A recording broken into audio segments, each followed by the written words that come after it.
Hi guys, what is Donald Trump's goal? Is it ideological, in the sense that he truly wants to put America first? Is there some hold that Putin has over the president? Is Donald Trump a Russian asset or agent?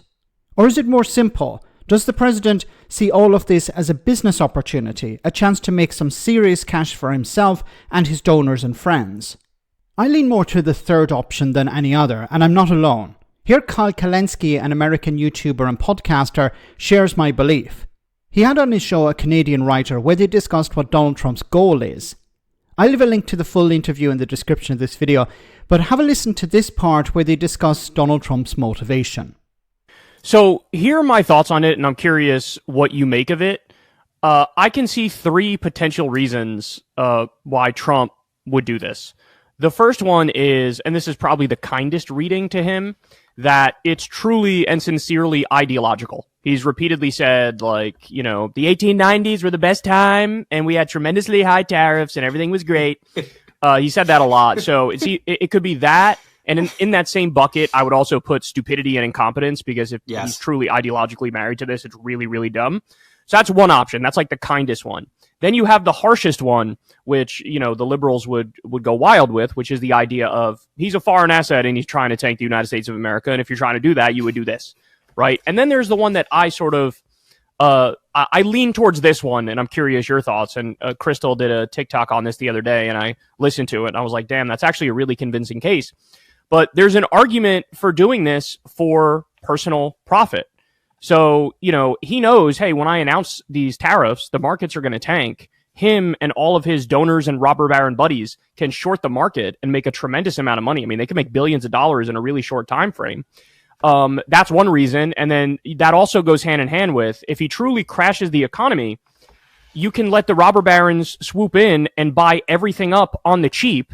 And then that does get this country back to what Trump views as like an ideal, which is have like 10 people own everything, and those 10 people are loyal to him, and everybody else is effectively a corporate slave or a peasant. And so I'm curious what you make of that. Which one of those things do you think is most likely to be, you know, the reason why he's doing it? I think it's a little from column A and a little from column C. I mean, the foreign asset thing. I mean, this is just this is part of the way that liberals, right, since 2016 have psychologically metabolized the Trump, presidency, right? Like, this can't be something indigenous to the American body politic, right? It has to be something imposed from without. And that's, we know what we think of that. That's very silly. If Trump, like, who's literally a product of American TV entertainment. And like, he's the most American person on the planet, basically. Absolutely. So we know what we think of that. I mean, it is funny, like, just to speak to the first of those possibilities, like whoever told Trump about William McKinley, like, I want to know, because I don't think Trump knew about William McKinley in his first presidency. And like, whoever kind of sold him on this romantic vision of like 19th century American imperialism, where like you could have high tariffs, but they were actually like then supported by big business because big business wanted to be insulated from competition. Like, whereas, by the end of the 20th century, like, American big business doesn't need to. Like, the United States controls the global marketplace, so they want to eliminate other people's tariff barriers.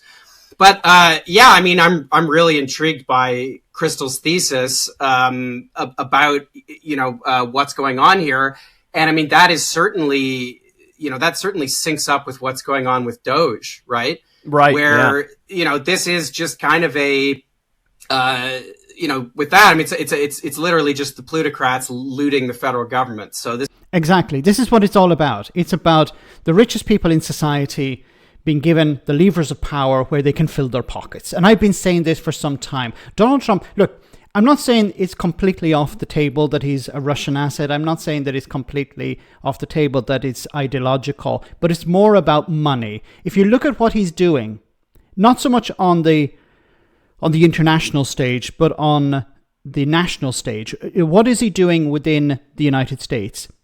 He's putting people in positions of power, billionaires, literal billionaires in positions of power within his cabinet to fill their pockets, to close down the federal government, to sack employees, to save money That's what it's been sold as, to save money in order to funnel that money into the pockets of the richest in society.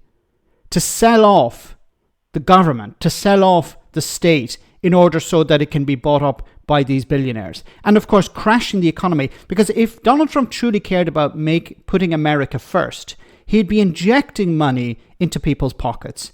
He'd be injecting money into the economy instead of taking money out. This is austerity. This is what the Tories were doing for a number of years when they were in power.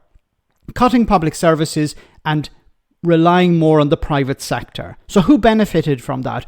Well, the private sector, the rich in society benefited, while the poorest struggled even more. And this is what Donald Trump is doing.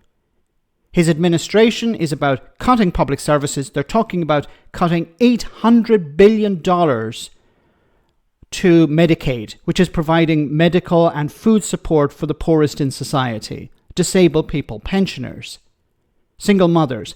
The most vulnerable, they're going to suffer the consequences of that. And where is that money going? It's going into the pockets of the likes of Elon Musk and the billionaire class within his administration. So this is what Donald Trump is all about. How can I make money out of this? When it comes to Russia, I think he wants to do a deal in order to benefit himself. He doesn't care about the Ukrainians. He doesn't care about Russia in general. He doesn't care about Gaza. He doesn't care about these things. He wants to make money. He sees an opportunity, a business opportunity. When he talks about Gaza, he talks about casinos. He talks about building the place, making it look nice in order to benefit economically for himself. And I think this is the same when it comes to Russia. He wants to have a deal with Putin so he can benefit economically. Let me know in the comment section, guys, what you think. As always, your comments are greatly appreciated. Thanks a lot.